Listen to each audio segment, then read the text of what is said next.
Welcome back. Now the details in full. President Abdel Fattah el-Sisi received the director of the U.S. Central Intelligence Agency, the CIA, William Burns, and his accompanying delegation in Cairo on Tuesday. Presidential spokesperson said Burns conveyed well wishes to Sisi from U.S. President Joe Biden and his appreciation of the strategic partnership between the two countries. We have more details in this report. President Abdel Fattah el-Sisi received the director of the U.S. Central Intelligence Agency CIA, William Burns, and his accompanying delegation in Cairo on Tuesday. The meeting was attended by the head of the General Intelligence, General Abbas Kamel. The presidential spokesman said Burns conveyed well wishes to President el-Sisi from U.S. President Joe Biden and appreciation to the strategic partnership between the two countries, which was welcomed by President el-Sisi. He said President Abdel Fattah el-Sisi stressed that deliberations and coordination between the two sides will continue for the sake of regional and international stability.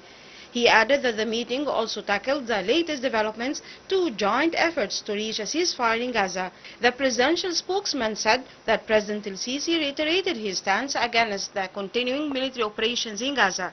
He added that President el-Sisi also stressed that the international community must shoulder its responsibility to stop the war and guarantee that aid is allowed to the Strip to alleviate the humanitarian crisis the Palestinians are witnessing. President el-Sisi added serious and effective steps must be taken to prevent the strife from spiraling out of control. He added that he backs the two-state solution within a comprehensive settlement to the Palestinian cause. For his part, the CIA chief expressed appreciation to the Egyptian efforts to reach a ceasefire agreement and allow humanitarian aid to Gaza. He said such efforts is a great push towards achieving peace, security and development on the regional and international stages. Prime Minister Dr. Mustafa Madbouli presided over the first meeting of the new government at the new administrative capital to discuss political and economic files. The meeting also discusses a number of issues related to the government's program during the upcoming 3 years. The program tackles local files, the needs of citizens, controlling market prices, providing food commodities, and continuing with national projects across the country.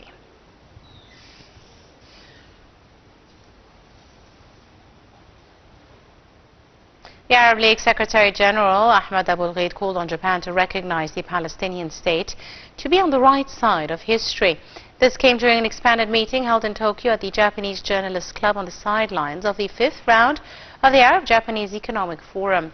Abul Gheid reviewed the continuing Israeli war on Gaza and the humanitarian tragedy stemming from the aggression, which has ignited anger in the Arab region. He also reviewed the unrest that the Israeli occupation aggression has caused for the whole region and for the international economy and security.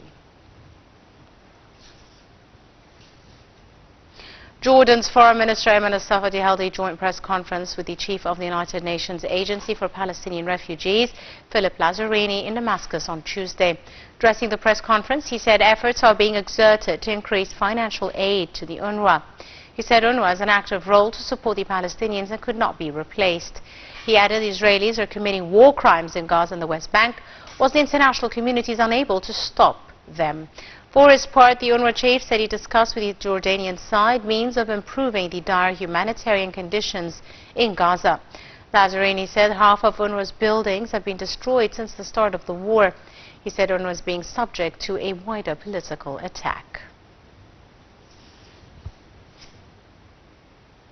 Meanwhile, Israeli occupation forces killed at least 18 Palestinians on the second day of a stepped-up military aggression in the Gaza Strip on Tuesday that the Hamas movement said was jeopardizing